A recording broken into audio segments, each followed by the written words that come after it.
ओम नमो भगवते वासुदेवाय। हरि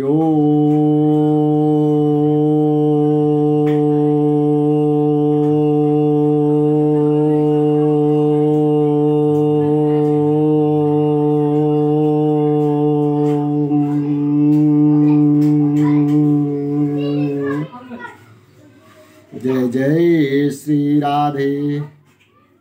ओम श्री गणपतये नमः। ओम श्री सरस्वत्यै नमः। श्री महाबली वीर हनुमते नमः।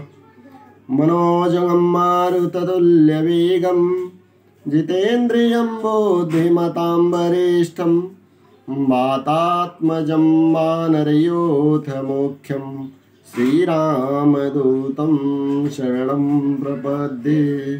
कैसे हैं बंधु आप सब? आशा है आप सब महानुभाव कुशल मंगल से होंगे। आज हम भगवान नाम मंत्र जप में जब हम मंत्र जप करते हैं तो उसमें 15 प्रकार की शक्तियां उभरती हैं। उन शक्तियों के बारे में हम चर्चा करेंगे। जय जय श्री राधे। मंत्र जाप में 15 शक्तियां होती हैं।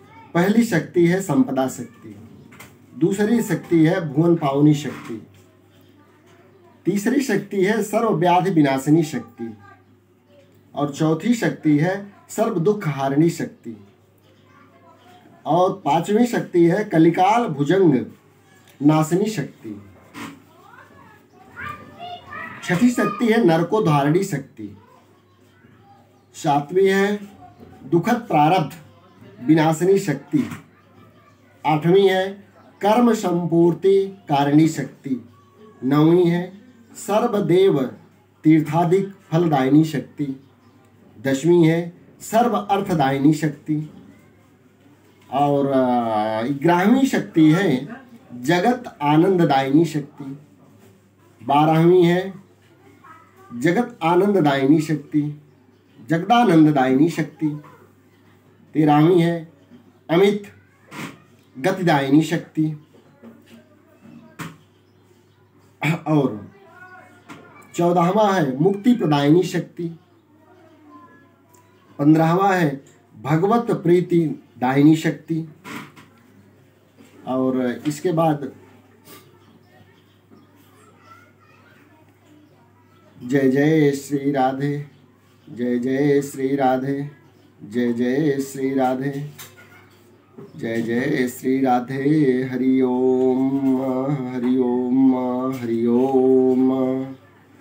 अब हम पहली शक्ति संपदा शक्ति के विषय पर चर्चा करेंगे।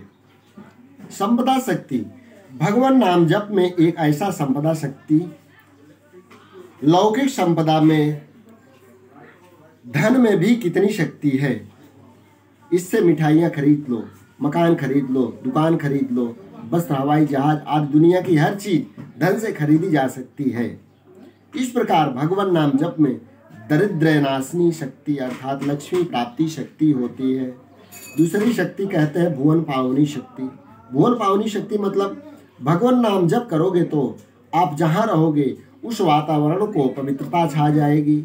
ऐसे संत वातावरण में समाज में आते हैं तो पवित्रता के प्रभाव से हजारों लोग खींचकर उनके पास आ जाते हैं और भुवन पावनी शक्ति विकसित होती है नाम कमाई से। नाम कमाई वाले ऐसे संत जहाँ रहते हैं, ऐसे संत जहाँ जाते हैं, जहाँ रहते हैं, वह भुवन पावनी शक्ति उस जगह को तीर्थ बना देती है, फिर चाहे कैसी भी जगह हो।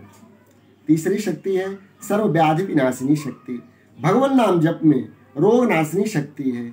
आप कोई औषधि लेते हैं, उसको अगर दाहिने हाथ पर रखकर ओम नमो नारायणाय का 21 बार जप करके कर ले, फिर उसमें रोग नाशनी शक्ति का संचार हो जाता है। इसके बाद चौथी है सर्व दुख हारिणी शक्ति। किसी भी प्रकार का दुख हो, भगवान नाम जप चालू कर दो तो सर्व दुख हारिणी शक्ति उभरेगी और आपके दुख का प्रभाव क्षीण होने लगेगा। 5वीं है कलिकाल भुजंग भय नाशिनी शक्ति। 5वीं शक्ति है कलिकाल भुजंग भय नाशिनी शक्ति। कलयुग के दोषों को हरने की शक्ति भी भगवान नाम में छुपी हुई है। बाबा जी ने कहा है कलयुग केवल हरि गुण गाहा, गावत नर पावहि भवथाहा। और कलयुग केवल नाम आधारा, जपत निरंतर उतरहि पारा। कलयुग का यह दोष है कि आप अच्छाई की तरफ चले तो कुछ न कुछ बुरे संस्कार डालकर, कुछ न कुछ बुराई करवाकर आपका प्रभाव छीण कर देता है। यह उन्हीं को सताता है जो भगवान नाम जप में मन नहीं लगाते, केवल ऊपर ऊपर थोड़ी सी माला कर लेते हैं, परंतु जो मंत्र दृष्टा आत्मज्ञानी गुरु से अपनी अपनी पात्रता व उद्देश्य अनुरूप ओम सहित वैदिक मंत्र लेकर जपते हैं, उनके अंदर कलिकाल भुजंग भयनाशिनी शक्ति प्रकट हो जाती है। छठवीं है नरकोधारणी शक्ति। व्यक्ति ने कैसा भी नारकीय कर्म कर लिया हो, परंतु भगवान की शरण में आ जाता है और अब बुरे कर्म नहीं करूंगा ऐसा संकल्प करता है, ऐसा ठान लेता है, तो भगवान नाम की कमाई उसके नारकीय दुखों का अथवा नारकीय योनियों का अंत कर देती है।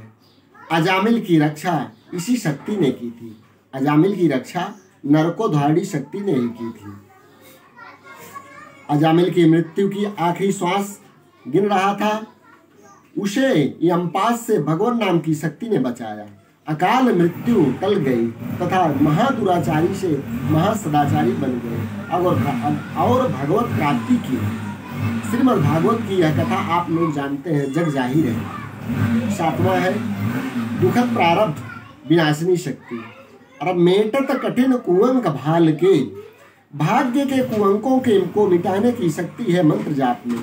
जो आदमी संसार से गिराया, हटाया और धिक्कारा गया है, जिसका कोई सहारा नहीं है, वह भी यदि भगवान नाम का सहारा ले तो 3 महीने के अंदर अद्भुत चमत्कार होगा। जो दुत्कारने वाले और ठुकराने वाले थे, आपके सामने देखने को भी जिनकी इच्छा नहीं थी, वे आपसे स्नेह करेंगे और आपसे ऊंचे अधिकारी भी आपसे सलाह लेकर कभी कभी अपना काम बना लेंगे। गीता में श्री कृष्ण कहते हैं अपिचेदसि पापेभ्यः सर्वेभ्यः पापकृत्तमः सर्वज्ञान प्लवेनैव वृजिनं सन्तरिष्यसि। 8वीं शक्ति है कर्म संपूर्ति कारिणी शक्ति। कर्मों को संपन्न करने की शक्ति है मंत्र जप में। आने वाले विघ्न को हटाने का मंत्र जप कर कोई कर्म करे तो कर्म सफलता पूर्वक संपन्न हो जाता है। कई रामायण की कथा करने वाले, भागवत की कथा करने वाले प्रसिद्ध वक्ता तथा कथाकार जब कथा का समय देते हैं जय जय श्री राधे, ऐसे पंचांग की बातें हैं। इसके आगे जय जय श्री राधे, इसके बाद 9वीं शक्ति आती है सर्व वेद तीर्थादिक फलदायिनी शक्ति। जो एक वेद पढ़ता है वह पुण्यात्मा माना जाता है, परंतु उसके सामने यदि द्विवेदी या त्रिवेदी आ जाता है तो वह उठकर खड़ा हो जाता है, और यदि चतुर्वेदी आ जाए तो त्रिवेदी भी उसके आगे नतमस्तक हो जाता है, क्योंकि वह 4 वेद का ज्ञाता है। परंतु जो गुरु मंत्र जपता है उसे 4 वेद पढ़ने का और सर्व तीर्थों का फल मिल जाता है। सभी वेदों का पाठ करो, तीर्थों की यात्रा करो, तो जो फल में होता है उसकी अपेक्षा गुरु मंत्र जप तो उससे भी अधिक फल देने की शक्ति मंत्र भगवान में है। 10वीं शक्ति है अर्थदायिनी शक्ति।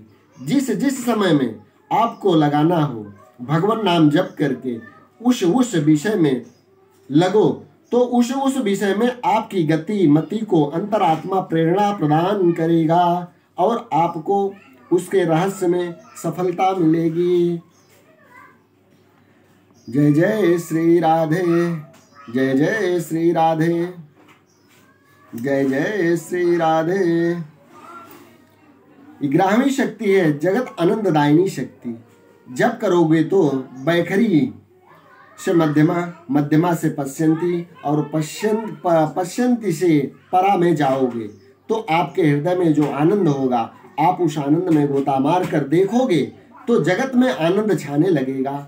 उसमें गोता मार कर बोलोगे तो लोग आनंदित होने लगेंगे और आपके शरीर से भी आनंद के परमाणु निकलेंगे। 12वीं शक्ति है जगदानंदायिनी शक्ति। कोई गरीब से गरीब है, कंगाल से कंगाल है, फिर भी मंत्र जाप करे तो जगदान करने का फल को पाता है, उसकी जगदानदायिनी शक्ति प्रकट होती है। 13वीं है अमित गतिदायिनी शक्ति।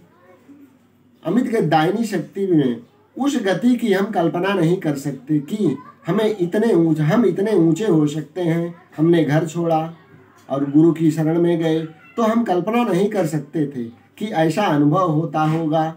हमने तो सोचा था कि हमारे इष्ट देव हैं शिव जी, गुरु की शरण जाए तो वे शिव जी के दर्शन करा देंगे, शिव जी से बात करा देंगे।